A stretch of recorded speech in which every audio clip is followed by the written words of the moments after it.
Ma collègue Véronique et moi, on revient tout juste d'une journée passée sur la route. On s'est rendu à Saint-Casimir, dans le comté de Portneuf, pour aller voir la gang de la microbrasserie Les Grands Bois. Ils organisent un festival au mois de juin, la Commission B, qui allie 3 volets super intéressants de bière, de culture et de gourmandise locale. On s'est intéressé à leur projet et honnêtement, on en revient complètement charmé par ce petit bout de pays qu'on s'est promis de retourner visiter.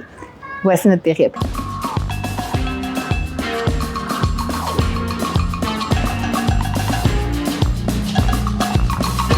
Au début, c'était vraiment des gens locaux. Là.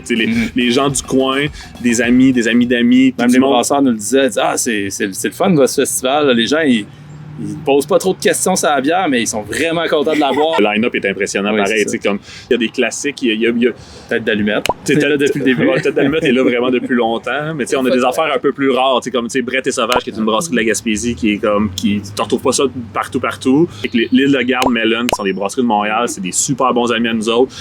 Herman sont là aussi. On a plein d'autres brasseries qui sont là. Autant les voisins de la Fosse vont être là encore cette année. C'est peut-être des brasseries qui ont tout un petit quelque chose qui fait en sorte que... Les gens se déplacent déjà chez eux. C'est ça. Les gens se déplacent, fait que ils vont se déplacer, que tu les as toutes ensemble. Fait que chaque brasserie a 4-5 bières. Mais là, dans ta journée, tu peux goûter 20 produits et plus.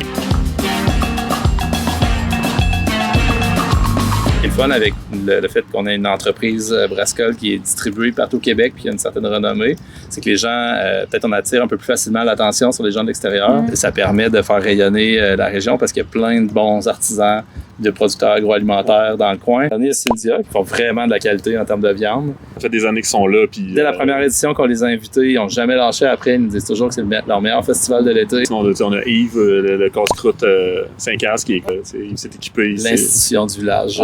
On commence le côté touristique de Portneuf. Là, comparé à... Tu compares genre à la Gaspésie, tu compares au Bas-Saint-Laurent, tu compares à Charlevoix, tu compares à l'Estrie. On a longtemps été entre Trois-Rivières et Québec. Ouais. Qu'est-ce qui rassemble le tout, je pense, c'est le plaisir.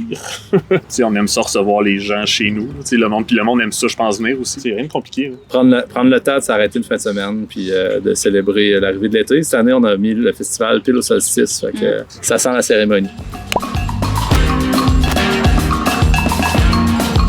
Mon frère Guillaume va faire des cornets. Un cornet de crème glacée, juste le cornet, un peu givré. Tu mets du pulled pork à l'intérieur. Tu mets une boule de patates pilées, puis tu mets un crumble de bacon avec une sauce bourbon.